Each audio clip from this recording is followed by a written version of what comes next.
கோடீஸ்வரர்கள் எல்லாரும் ஃபாலோ பண்ற ஒரே விஷயம், அதாவது ஒன் சீக்ரெட் ஆஃப் அ மில்லியனர்னு சொல்லுவாங்க. இதை ஃபாலோ பண்ணீங்கன்னா நீங்களும் ஒரு கோடீஸ்வரர் ஆக முடியும். எடுத்தோடனே புது பணக்காரன் அப்படின்னு நிறைய பேரை கிண்டல் பண்ணுவாங்க. பட் ஆனா பரம்பரை பணக்காரங்கள்லாம் பார்த்தீங்கன்னா அடக்கமா இருப்பாங்க அப்படின்னு சொல்லுவாங்க. அது என்ன டிஃப்ரென்ஸ்னு பார்த்தீங்கன்னா, லிவிங் பிலோ மீன்ஸ், அதாவது பணத்தை ஆடம்பரமா செலவு பண்றது, ஆடம்பரத்துக்காக வாழறதுன்னு இல்லாம அவங்க வாழ்க்கை முறையே அப்படிதான். பணம் கொட்டி கிடக்கும், கோடிக்கணக்கில் இருக்கும், கோடிக்கணக்கில் மாசம் மாசம் சம்பாதிச்சுட்டு இருப்பாங்க.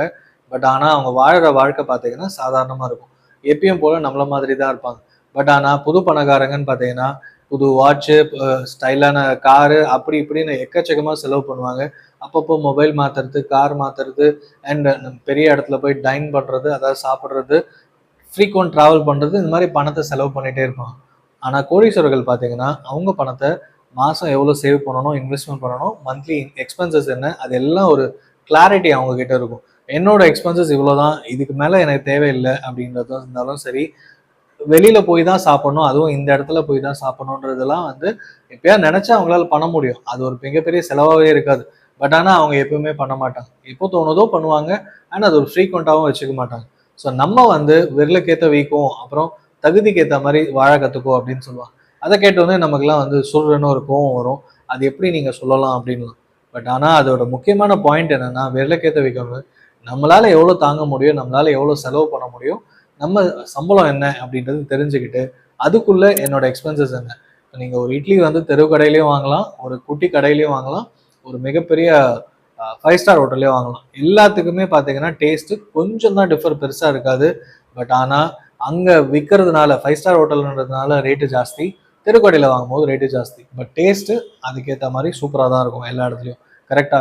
அதே மாதிரி தான் நம்ம நம்ம வாழ்க்கைக்கு எவ்வளோ தேவைப்படும், அதுக்கு நான் எவ்வளோ செலவு பண்ணணும் இந்த மாதம், அது வந்து தேவையில்லாம நிறைய விஷயங்கள் நம்ம பண்ணுவோம். ஒரு பொருளை வாங்கிட்டு அதுக்கப்புறமா அது வந்து தேவையா இல்லையான்னு யோசிக்கிறதுக்கு பதில், பொருள் வாங்குறதுக்கு முன்னாடியே அது தேவையா இல்லையான்னு நம்ம யோசிக்க கற்றுக்கணும்.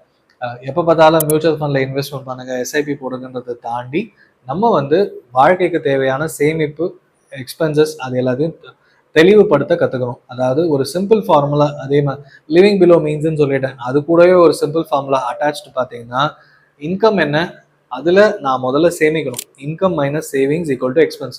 இப்போ மாதம் 1,00,000 சம்பாதிக்கிறோம் அப்படின்னும் போது அதில் ஒரு 20%, ஒரு 20,000 எடுத்துட்டு என்னோட மாத சம்பளம் 80,000, அதுக்குள்ள என்னோட எக்ஸ்பென்சஸ், சேவிங்ஸ் எல்லாமே. இப்போ நீங்கள் ஆரம்பிக்கும் போது வந்து ஒன்றுமே இல்லாமல் ஒரு 6,000 10,000த்துக்கு உங்கள் வாழ்க்கையை ஆரம்பிச்சிருக்கலாம். உங்கள் லைஃப் ஏற ஏற உங்களால் எவ்வளோ சேமிக்க முடியுன்றது நீங்கள் உங்கள் கையில் தான் இருக்குது. சிம்பிள் ஸ்ட்ராட்டஜி நான் ஃபாலோ பண்ணது இந்த income minus savings equal to expense. இது வந்து சின்ன வயசுல எங்கள் அப்பா சொன்னது. எப்பவுமே சேர்த்து வை, ஆர்டி போடு, அவருக்கு தெரிஞ்ச போஸ்ட் ஆஃபீஸில் போடு, இதுதான் சொல்லுவார். ஸோ நான் வாழ்க்கையில் ஆரம்பிக்கும் போது என்னோட ஃபர்ஸ்ட் மந்த் இன்கம் பார்த்தீங்கன்னா 6,000 ருபீஸ் 2007. பட் ஆனால் அதுக்கப்புறமா அடுத்த ஒரு 7-8 இயர்ஸில் பார்த்தீங்கன்னா கிட்டத்தட்ட 1 lakh பக்கம் போச்சு. பட் என் ஃப்ரெண்டு என் கூடவே ஸ்டார்ட் பண்ணது இதே 6,000 ருபீஸ், அதே 7-8 இயர்ஸில் கிட்டத்தட்ட 1 lakh. பட் ஆரம்பிக்கும் போதும் அவனுக்கு இன்கம் பத்தலை. பட் வேலை வேணும்னு ஜாயின் பண்ணியாச்சு. இன்கம் இன்க்ரீஸ் ஆன பிறகும் அவனுக்கு சம்பளம் பத்தலை. ஏன்னா அந்த 7-8 வருஷத்துல அவங்க லோன் வாங்கினா, ஹோம் லோன் வாங்கினா, பைக் லோன் வாங்கினா, அதுக்கப்புறமா செலவுகள் அதிகமாச்சு, ஆடம்பர வாழ்க்கை அதிகமாச்சு, வெளியில ஈட் அவுட் பண்றது அதிகமாச்சு. ஒன்னா எக்ஸ்பென்சஸ் இன்க்ரீஸ் ஆகும்போது அவனுக்கு சம்பளம் பத்தவே இல்லை. ஸோ இது வந்து சிம்பிள் ஃபார்முலா எல்லாரும் சொல்லுவாங்க, முர்ஃபீஸ் லான்னு சொல்லிட்டு. அதாவது இன்கம் இன்க்ரீஸ் ஆகும்போது எக்ஸ்பென்சஸும் இன்க்ரீஸ் ஆகும்.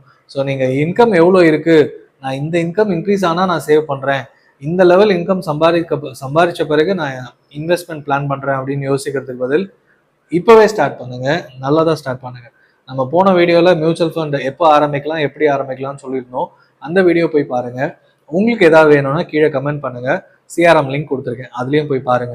ஸோ மியூச்சுவல் ஃபண்ட் பத்தி நிறைய தெரிஞ்சுக்கிறதுக்கும் சிம்பிளா தமிழ்லயே வீடியோ போட்டிருக்கேன். அது இல்லாம இங்கிலீஷ்லயும் கோர்ஸ் இருக்கு. ஸோ மியூச்சுவல் ஃபண்ட் பத்தியும் நிறைய தெரிஞ்சுக்கலாம். ஸோ நீங்க லிவிங் பிலோ மீன்ஸ்னா ரொம்ப கம்மி செலவு, சுருக்கி ஒரு கஞ்சத்தனமா வாழறது அப்படின்னு இல்லாம உங்களுக்கு நார்மலா வாழறதுக்கு என்னென்னலாம் தேவையோ அதுதான் லிவிங் பிலோ மீன்ஸ். இதுதான் நம்ம சொல்றோம். அதே மாதிரி உங்க லைஃப் கோல்ஸ் என்ன, அதுக்கு எவ்வளோ இன்வெஸ்ட்மெண்ட் பண்ணணும் அப்படின்றதும் உங்களுக்கு ஒரு கிளாரிட்டி இருக்கும். ஸோ ரீசெண்டாக ஒரு கிளைண்ட் கிட்ட பேசும்போது, நான் வந்து ஒரு மிடில் கிளாஸ் தான் இருக்கேன், நானும் என் பிரதர் இப்படி தான் வளர்ந்தோம், எனக்கு என்னோட பசங்க நெக்ஸ்ட் லெவல் போகணும், நானும் வந்து ஒரு அப்பர் மிடில் கிளாஸ் அப்படின்னு எப்போ சொல்லிக்கலாம் அப்படின்னு கேட்டார். அவரோட இன்கம் கேட்கும் போது எனக்கே ஆச்சரியமா தான் இருந்தது. கிட்டத்தட்ட இப்போவே வந்து 1 கோடி ரூபாய் வரைக்கும் சேவிங்ஸ் அக்கௌண்ட்ல சேர்த்து வச்சிருந்தாரு. ஏன்னா அவருக்கு வந்து மியூச்சுவல் ஃபண்டோ இல்லைன்னா வேற ஏதாவது இன்வெஸ்ட்மெண்ட் மேலேயும் ஒரு பயம் இருந்தது. நம்பிக்கையா போடுறதுக்கு யாரும் தெரியல அப்படின்ற ஒரு தயக்கம் இருந்தது. ஸோ அவர்கிட்ட அவரு சொன்னது, இதுல நெக்ஸ்ட் 2 இயர்ஸ்ல இந்த மாதிரி நான் ஒரு ஃபாரின் ட்ரிப் அவசியமா ஃபேமிலி ட்ரிப் பண்ணணும். அது இல்லாமல் ஒரு கார் வாங்கணும்.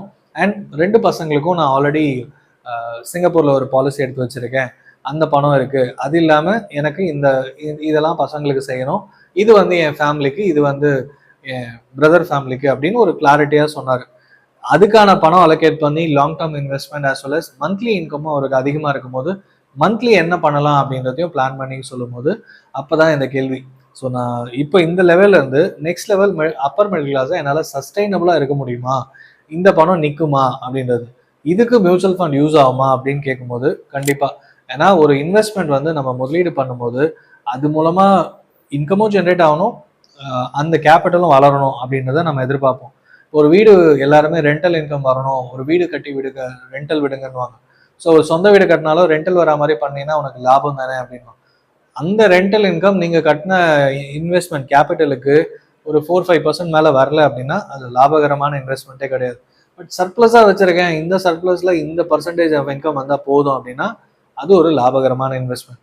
ஸோ இப்போ நான் சொன்ன பர்சன் பார்த்தீங்கன்னா வீடும் இருக்கு, அதுக்கு மேற்பட்டு இவ்வளோ பெரிய அமௌண்ட் வச்சிருக்காங்க அப்படின்னும் போது அவங்க ஆட்டோமேட்டிக்காக மியூச்சுவல் ஃபண்ட் இப்போ நான் சொன்னதுனால ட்ரஸ்ட் பேஸ் பண்ணி இன்வெஸ்ட்மெண்ட் பண்ண ஆரம்பிச்சிருக்காங்க.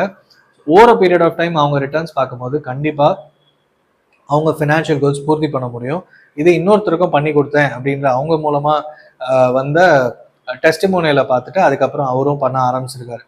இவரோட வயசு 40க்கு கீழே, இன்னொருத்தர் வந்து கிட்டத்தட்ட 46-47 வயசுல ஆரம்பிக்கும் போது, சார் நான் இது வரைக்கும் எதுவுமே பண்ணல, பொண்ணு வந்து இன்னொரு 2-3 இயர்ஸ்ல காலேஜ் முடிக்க போறா, அவளுக்கு நான் கம்பெனி கொடுக்குறதா என்னன்னு தெரியல, அவளுக்கு இன்ட்ரெஸ்ட் இருக்குமா தெரியல, அதுக்கு மேல ஒரு பையன் வந்து இன்னொரு 2 வருஷத்துல காலேஜ் வரணும், இது இல்லாம ஒரு இடத்த டெவலப் பண்ணலாமா அப்படின்னு கேட்கும்போது எல்லாமே வந்து இனிமேல் தான் பிஸ்னஸ்ல இருக்கிறதுனால என்னால் இன்னும் எவ்வளோ வருஷம் ஓட முடியும்னு தெரியல, ஆல்ரெடி ஒரு 15 வருஷம் ஓடியாச்சு, இந்த இண்டஸ்ட்ரியும் வந்து அடுத்த ஒரு 5 இயர்ஸ் என்ன ஆகும் தெரியல அப்படின்னு ஏகப்பட்ட டவுட்ஸு.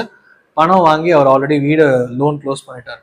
பட் ஆனால் எல்லாமே பிலோ மீன்ஸ், அவசரப்பட்டு ஆசைப்பட்டு பெரிய அளவில் செலவு பண்ணுறது கிடையாது. ஸோ அதனால அவரால் இப்போ வருஷத்துக்கு ஒரு லம்சமாக எப்பயுமே பணம் போட்டுருவாரு. ஒரு குறிப்பிட்ட பணத்தை மட்டும் எஸ்ஐபி மாடலில் ஒய்ஃப் பேர்லையும் போட்டுட்டு இருக்காரு. ஸோ வீடு கட்டுறதையும் தள்ளி வச்சுட்டாரு. ப்ராப்பர்ட்டின்னு இருக்கு, அது எப்போ உங்களால இது முடிக்க முடியுமோ இந்த லெவல் வந்த பிறகு பண்ணுங்கன்னும் போது புரிஞ்சுக்கிட்டாரு, அவருமே அதை தள்ளி போட்டிருக்காரு. ஸோ வீடு கட்டுறது, ஏன்னா ரெண்டல் இன்கம் 4% மேலே கிடையாது, இன்கம் மந்த்லி ரெண்டலையும் நினைச்சப்போ ஏற்ற முடியாது, மெயின்டெனன்ஸ் சார்ஜஸ் வரும்னு சொல்லும் போது அஸ் அ ஃபேமிலி அவங்களுக்கு புரிஞ்சுது. ஸோ அந்த பிளானை ஹோல்டில் போட்டுட்டு இப்போ மந்த்லி எவ்வளோ சேர்க்க முடியுமோ இன்வெஸ்ட்மெண்ட் பண்ணிட்டு இருக்காங்க.